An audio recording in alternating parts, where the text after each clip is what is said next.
Everyone, हमने पिछले part में पढ़ा था टिश्यूज़ के बारे में कि टिश्यूज़ क्या होते हैं, प्लांट टिश्यूज़ कौन से होते हैं और उनके टाइप्स के बारे में पढ़ा था ना। इस चैप्टर में हम इस पार्ट में उनके पार्ट्स को डिटेल में पढ़ने वाले हैं, विच इज़ मेरिस्टेमेटिक टिश्यूज़ और परमानेंट टिश्यूज़। ये क्या होते हैं, इनके सब टाइप्स कौन से होते हैं, सब डिटेल में पढ़ेंगे। सबसे पहले मैं आपको एक चीज़ बताती हूँ। अब मान लो कि आपकी क्लास में 2 लड़के हैं, ठीक है। 2 लड़के क्या, एक ही लड़के मान लो। आपकी क्लास में एक लड़का है जिसका नाम है रोहन, ठीक है। अब रोहन क्या है, वो तो बहुत ही अच्छा है स्टडीज़ में और उसके नंबर भी अच्छे आते हैं। तो वो क्या है, वो रिस्पॉन्सिबल है अपनी ग्रोथ के लिए, अपने मार्क्स के लिए।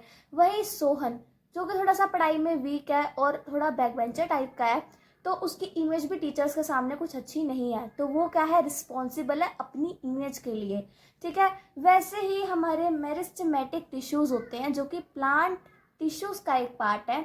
ये किसके लिए रिस्पॉन्सिबल होते हैं, ये भी अपनी ग्रोथ के लिए रिस्पॉन्सिबल होते हैं।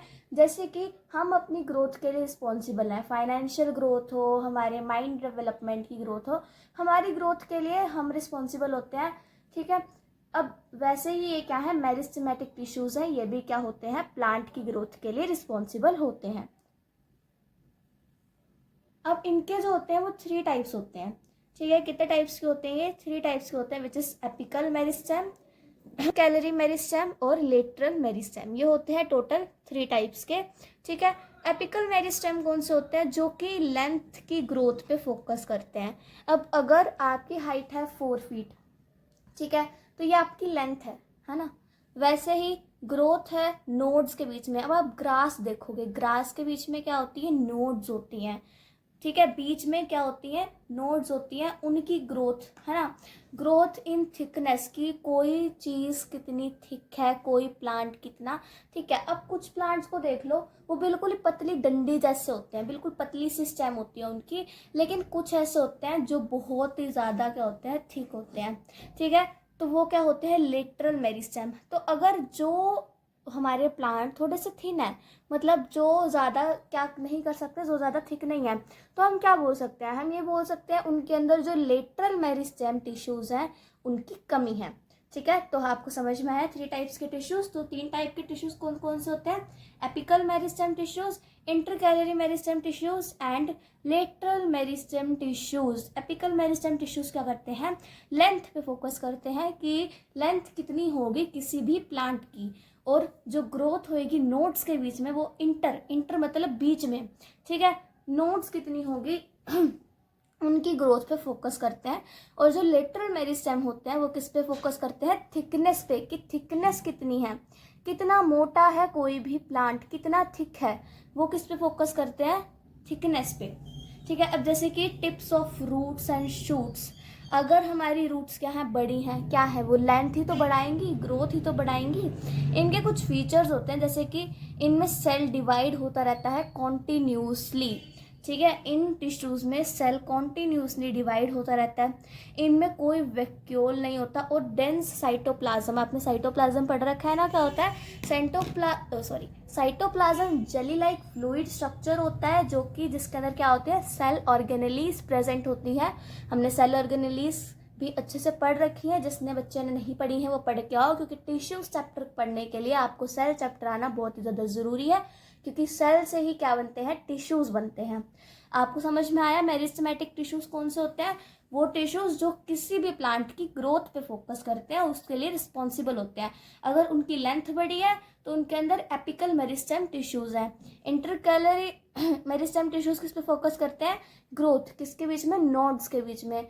और जो थिकनेस की ग्रोथ होती है वो उसके लिए कौन रिस्पॉन्सिबल होता है, लेटरल मेरिस्टेम टिश्यूज। इनके फीचर्स आपने पढ़ लिए। अब हम चलते हैं अपने दूसरा टाइप, जो कि है परमानेंट टिश्यूज। अब हम आ जाते हैं अपने परमानेंट टिश्यूज पे, कि परमानेंट टिश्यूज कौन से होते हैं। देखो हमने पीछे क्या पढ़े, मेरिस्टेम टिश्यूज। मेरिस्टेम टिश्यूज क्या करते हैं, कॉन्टिन्यूसली डिवाइड करते हैं। क्या करते हैं भाई, कॉन्टिन्यूसली डिवाइड करते हैं। लेकिन जब मेरिस्टेम टिश्यूज डिवाइड करने की क्षमता को खत्म कर देते हैं, मतलब जब उनकी डिवाइड करने की क्षमता खत्म हो जाती है, जब वो डिवाइड नहीं कर सकते, तब क्या होता है, वो परमानेंट टिश्यूज बन जाते हैं, ठीक है। मतलब कि वो अब और डिवाइड नहीं कर सकते, है ना। तो पहले क्या होते हैं, मेरिस्टेम टिश्यूज जो डिवाइड कर सकते हैं अपने आप को, ठीक है, जो ग्रोथ कर सकते हैं, है ना, जो ग्रोथ कर सकते हैं, जो डिवाइड कर सकते हैं, रिस्पॉन्सिबल है वो। लेकिन जो परमानेंट टिश्यूज़ है उनकी एबिलिटी चली गई है अब डिवाइड होने की, अब वो बुढ़े हो गए हैं, है ना, तो वो नहीं कर सकते, तो वो कुछ ही स्पेसिफिक फंक्शंस परफॉर्म करते हैं। जैसे कि अगर आपके घर में कोई बुजुर्ग होगा, है ना, तो वो थोड़ा सा कम काम करता होगा एज़ कम्पेयर टू दूसरे घर के लोग, क्योंकि घर चलाने के लिए सभी फैमिली मेम्बर्स की ज़रूरत होती है। लेकिन जो घर का बुजुर्ग होता है वो थोड़ी सा कम काम करता है, लेकिन जो बच्चा होता है वो थोड़ी सी ज़्यादा कर लेता है, या जो आपके फादर हैं वो थोड़ी सी ज़्यादा कर लेते हैं। क्यों? क्योंकि उनकी एबिलिटी है, उनमें रिस्पॉन्सिबिलिटी है कि वो ग्रोथ कर सकते हैं। लेकिन अब जो बुजुर्ग है उनकी रिस्पॉन्सिबिलिटी ख़त्म हो चुकी है, अब वो ग्रोथ नहीं कर सकते, तो वो क्या बन चुके हैं, वो परमानेंट टिश्यूज़ बन चुके हैं। समझ में आया?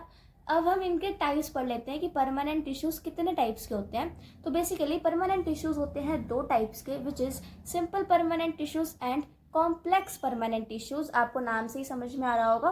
देखो, सिंपल परमानेंट टिश्यूज़ वो होते हैं जो सिंपल होते हैं, और जो कम्प्लेक्स परमानेंट टिश्यूज़ होते हैं वो होते हैं कम्प्लेक्स लेवल के, है ना, जो कम्प्लेक्स काम करते हैं। अब हम सिंपल परमानेंट टिश्यूज़ के टाइप्स पढ़ लेते हैं। तो मेनली ये 3 टाइप्स के होते हैं, ठीक है, विच इज़ पेरेंकियामा, कोलेंकियामा एंड सेक्लेरेनिकियामा। इनके नाम थोड़े से डिफ़िकल्ट हो सकते हैं, प्रोनाउंसिएशन में थोड़ी सी आपको डिफ़िकल्टी हो सकती है। मुझे भी बहुत ज़्यादा डिफ़िकल्टी हुई है इसको प्रोनाउंसिएट करने में। अगर आपको मेरी प्रोनाउंसिएशन में भी कोई गलती लगती है तो मुझे बता देना, ठीक है। और कॉम्प्लेक्स परमानेंट टिश्यूज़ भी दो टाइप के होते हैं, which is xylem and phloem, ठीक है। तो देखो, जो सिंपल परमानेंट टिश्यूज़ होते हैं उनमें जो पहला होता है विच इज़ पेरेंकियामा, ये क्या करता है, रिस्पॉन्सिबल होता है स्टोरेज के लिए, ठीक है। किसके लिए रिस्पॉन्सिबल होता है? स्टोरेज के लिए रिस्पॉन्सिबल होता है। फूड और वाटर को ये स्टोर करके रखते हैं। समझ में आया? जो सिंपल परमानेंट टिश्यूज़ हैं उनमें जो एक टाइप का टिश्यू है विच इज़ पेरेंकियामा, वो क्या करता है, स्टोर करने में हेल्प करता है फूड और वाटर को, ठीक है। तो ये फूड और वाटर को स्टोर करता है।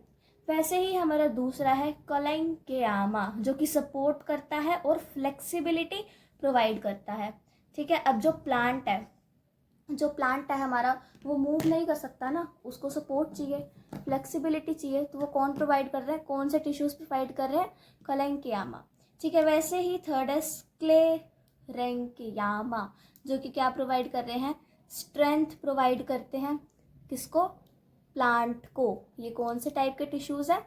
जो कि स्ट्रेंथ प्रोवाइड करते हैं।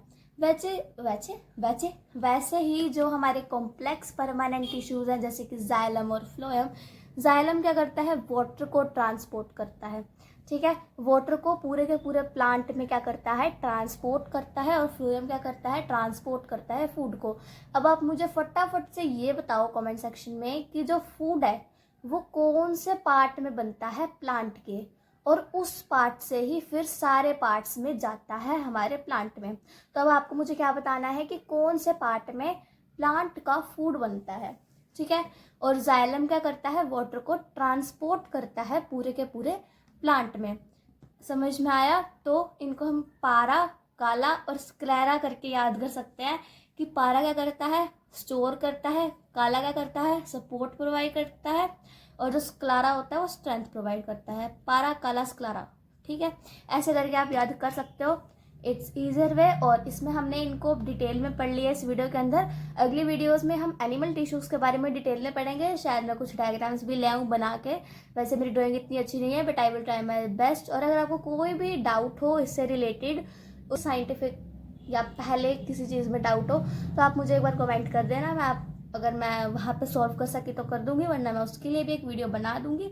और तब तक के लिए मिलते हैं आपसे अगले पार्ट में जिसमें हम एनिमल टिश्यूज़ पढ़ेंगे।